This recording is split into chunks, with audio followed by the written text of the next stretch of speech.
मैं प्रभु का धन्यवाद देता हूँ इस सुबह के समय के लिए, प्रभु के चरणों में आने के लिए प्रभु ने मौका दिया। आइए वचन के मनन के लिए मत्ती 22वां अध्याय उसका 10वां वचन। अतः उन दासों ने सड़कों पर जाकर क्या बुरे क्या भले जितने मिले सबको इकट्ठा किया और विवाह का घर अतिथियों से भर गया। आज हम जो विषय ध्यान देने जा रहे हैं, आज उन मेहमानों के बारे में है जिनको ये सौभाग्य मिला कि राजा के बेटे के शादी के विवाह का उस भोज में जो भाग लेने का मौका मिला है।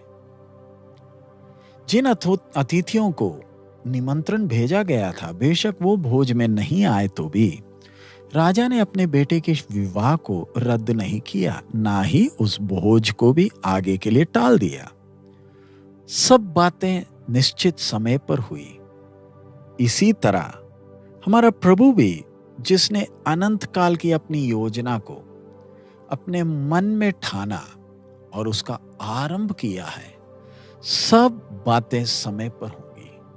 कोई भी परमेश्वर की योजना को रोक नहीं सकता, ना ही परमेश्वर को अपनी योजनाओं में कोई फेर बदल करने की जरूरत पड़ेगी। इसलिए हम सबको कितने ध्यान से चलना है ताकि हम परमेश्वर की सिद्ध इच्छा के अनुसार चल सकें। परमेश्वर हमारे जीवन में बहुत से अवसर देता है ताकि हम उसके दिव्य योजना के भागी हों, लेकिन अब हमारे हाथ में है, क्या मैंने परमेश्वर की इच्छा के अनुसार चलना है या अपनी मर्जी करना है। अगर हम परमेश्वर की इच्छा को त्यागें तो फिर उस धनवान की तरह तड़पने के जगह में पछताने के अलावा और कुछ नहीं होगा। जब परमेश्वर हमारे साथ व्यवहार करता है तो आइए अपना समय ना बर्बाद करें। हमारा कितना कीमती समय बर्बाद हो चुका है और वो वापस मिलने वाला नहीं।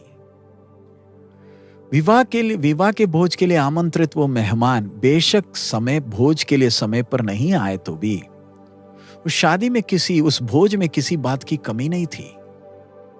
उस राजा के भलाई और अनुग्रह को हर एक अनुभव कर पाया और उस विवाह के उस भोज में वो जो आनंद का समय था, अयोग्यों को मौका मिला कि वो उस खुशी के भागी हो सके।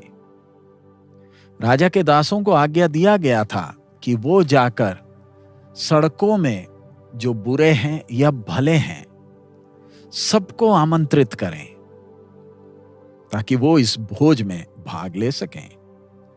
कोई विशेष झुंड को आमंत्रित करने का संदेश इन दासों के हाथ में नहीं दिया था। चाहे बुरे हो चाहे भले हो, जो कोई भोज का निमंत्रण स्वीकार करता है उसे आने के लिए अनुमति था। उन्हें राजा की भलाइयों को अनुभव करने का मौका दिया गया। इसी प्रकार हम जो अयोग्य बर्तन हैं, हमें भी यह सौभाग्य मिला कि उस उद्धार के खुशी को हम अनुभव कर सकें। जब चुने हुए लोगों ने परमेश्वर की इच्छा को तुच्छ जाना, प्रभु यीशु ने कहा, मैं अपनी कलीसिया बनाऊंगा। हर बात परमेश्वर की सिद्ध इच्छा के अनुसार होती है। हमारा परमेश्वर कभी गलती नहीं करेगा। इसलिए पूरे आत्मविश्वास के साथ आइए हम अपने आप को परमेश्वर के हाथ में समर्पण करें ताकि परमेश्वर की सिद्ध इच्छा हमारे जीवनों में पूरी हो। चुने हुए लोगों ने उस उद्धार के दान को जब स्वीकार नहीं किया, परमेश्वर के अनंत काल के ज्ञान के अनुसार जो सड़क में थे, उन्हें यह अनंत काल का विश्राम का सौभाग्य मिला। इसलिए स्वर्ग का जो सुसमाचार है हर एक को निमंत्रण देता है, चाहे ज्ञानी हो चाहे मूर्ख हो, पुरुष हो स्त्री हो। परमेश्वर कोई पक्षपात नहीं करता है। जो कोई उसके निमंत्रण को स्वीकार करता है वो प्रभु के विश्राम में प्रवेश करता है। हम जो अयोग्य हैं, उस नए वाचा के भागी होने के लिए प्रभु ने सौभाग्य दिया। क्या हम कभी सोच सकते थे? जब हम इस भोज के निमंत्रण का आनंद उठा रहे हैं, आइए हम इस धन्य अनुभव पर घमंड ना करें, लेकिन हमेशा स्मरण रखें कि प्रभु का अनुग्रह है कि हम उसके घराने के सदस्य हो गए। प्रभु के उस बड़े दिल को जरा देखें। जब लोग सड़क से आए, परमेश्वर उन्हें ये सड़क वाले करके नहीं देखता है।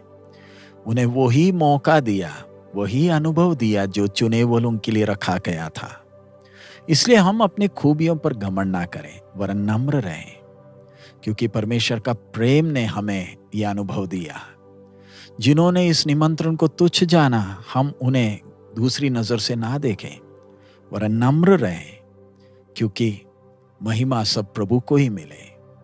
आइए उस विवाह के भोज का वो आनंद को दिल की गहराई से अनुभव करें, दूसरों को अपने से बेहतर समझें। राजा के उस फाटक में टूटे हुए दिल के साथ, प्रभु के लिए प्यार भरा हुआ आज्ञाकारिता के मन के साथ हम प्रवेश करें। इस निमंत्रण के लिए हम प्रभु को धन्यवाद दें।